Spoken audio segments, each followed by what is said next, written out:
রাত ৩টার দরজা। রাত তখন ঠিক ৩টা। বাইরে প্রচন্ড বৃষ্টি হচ্ছিল। গ্রামের শেষ মাথায় রফিক একা তার দাদার পুরনো ভিটাতে থাকতো।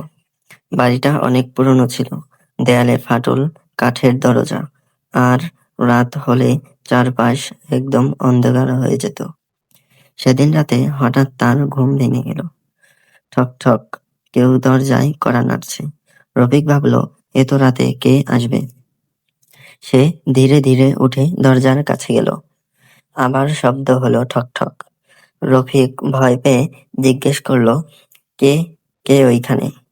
বাইরে থেকে খুব ধীরে একটা মেয়ের কণ্ঠ ভেসে এলো, দরজাটা খোলো, আমি খুব ভিজে গেছি।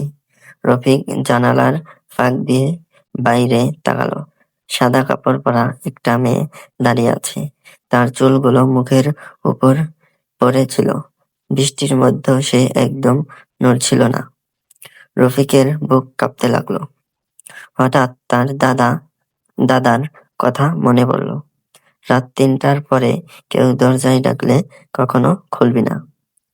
রফিক পিছিয়ে আসতে লাগলো, কিন্তু তখনই বাহির থেকে মেয়েটা হাসতে শুরু করলো, হি হি হি। সেই হাসি ধীরে ধীরে ভয়ঙ্কর হয়ে উঠল। তারপর দরজায় জোরে আঘাত শুরু হলো, ধাম ধাম ধাম। পুরো ঘর কাঁপতে লাগলো। রফিক ভয় পেয়ে কোরআন শরীফ হাতে নিয়ে পড়তে শুরু করলো। হঠাৎ সব শব্দ বন্ধ হয়ে গেল, নিস্তব্ধতা। কিছুক্ষণ পরে সাহস করে সে জানলার দিকে তাকালো, কিন্তু বাইরে কেউ নেই। রফিক অস্থির নিঃশ্বাস ফেলল।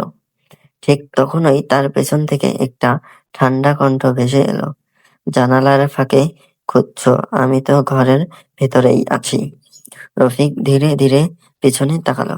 তারপর পুরো গ্রাম তার চিৎকার শুনতে পেল। পরের দিন সকালে ঘুম পরের দিন সকালে মানুষ শুধু ঘরের দরজাটা খোলা পেয়েছিল, কিন্তু রফিককে আর কখনো খুঁজে পাওয়া যায়নি। এইরকম আরো সুন্দর ভিডিও পেতে আমাদের ইউটিউব চ্যানেলটি সাবস্ক্রাইব করে একটি লাইক করে সুন্দর একটি কমেন্ট করে যাবেন। ধন্যবাদ।